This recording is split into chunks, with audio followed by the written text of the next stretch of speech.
Welcome back to Wall again, and in this video I'm going to be reviewing what I think is Eric Clapton's best album. So when I was 15 I started playing guitar and I had heard the name Eric Clapton, of course, and I wanted to get more familiar with his material. I went out and bought his best of Clapton Chronicles. Of course I was shocked. We've got My Father's Eyes, Tears in Heaven, an unplugged version of Layla, which I prefer the electric version, and we get a live version of Wonderful Tonight. So all in all I was disappointed. This was basically Eric Clapton's solo career. It didn't take into account work he had carried out with other bands. So I started digging deeper and eventually I came up on this album, Cream Disraeli Gears. So needless to say, the guitar playing on this is amazing and it's night and day in comparison to what's on Clapton Chronicles. So I'll give a quick review of this album. Basically Eric had left the Bluesbreakers and he went on to join a band called Cream. Now this band was considered a supergroup. On guitar and vocals you had Eric Clapton, Ginger Baker on drums, Jack Bruce on bass and vocals. Very gifted musicians that decided to join forces. The chairman of Atlantic Records,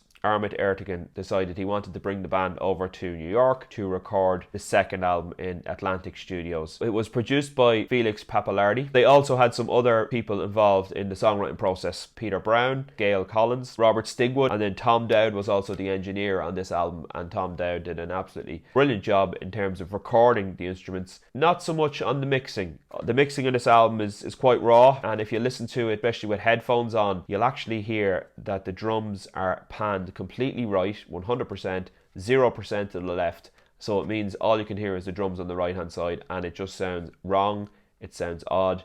Like, in my opinion, the drums need to be spread. Drums and bass need to be spread across the whole spectrum between left and right, but you should never pan all of the drums to one side because it just doesn't sound good. And this was probably an experimental production technique back in 1967, but in my opinion it doesn't work. So I'll run through the songs, and this is the real reason why, in my opinion, this is a fantastic Eric Clapton album.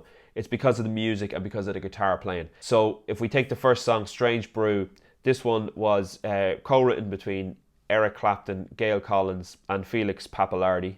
It was actually taken from a Buddy Guy song called Law Di Mama. The guitar solo is excellent in this one. Eric Clapton takes the lead on vocals as well, and he's really just coming into his own. I really like Strange Brew. That was the lead single on the album as well. The second song on the album was one of Eric's best, called Sunshine of Your Love. It was co-written with Jack Bruce, Eric Clapton and Peter Brown, and the guitar solo in this one is phenomenal. Totally improvised solo, just goes into the studio, records it in what sounds like one take. The next song then is World of Pain. Again, great guitar work by Eric Clapton on this one. It's a bit of a slower number, but he introduces the wah pedal in this one. And this one, actually, there was no members of Cream involved in the songwriting on this one. This was totally Felix and Gail. At the end, there's a fantastic section where there's overdub guitar solos by Eric Clapton, and one is panned hard right, one is panned hard left. Song number 4 is Dance the Night Away, which is a Jack Bruce and Peter Brown song, and it was influenced by Buffalo Springfield and the Byrds apparently. On this one, Eric plays a 12-string guitar, and again, it sounds amazing. Eric is in top form on this one. Song number 5 is written by Ginger Baker. It's called Blue Condition, and I think we just need to skip this song. If you listen to it, you'll know why. Song number 6 is Tales of Brave Ulysses, co-written between Eric Clapton and Martin Sharp. The use of the wah pedal in this one is fantastic. Really brought the wah pedal to the forefront in terms of guitar music. Again, Eric plays fantastic on this one. Really great song.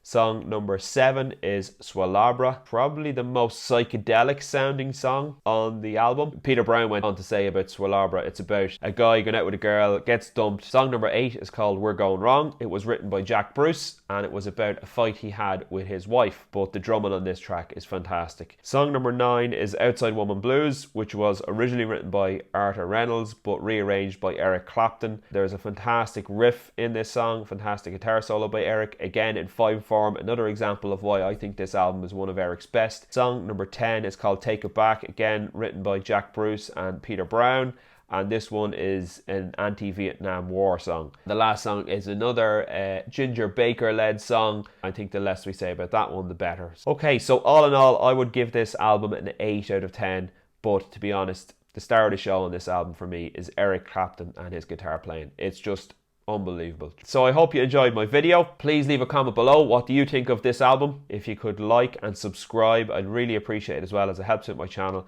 And if you like this video, here's some other videos that you may also like. Okay, so I'll talk to you on the next one. Bye now.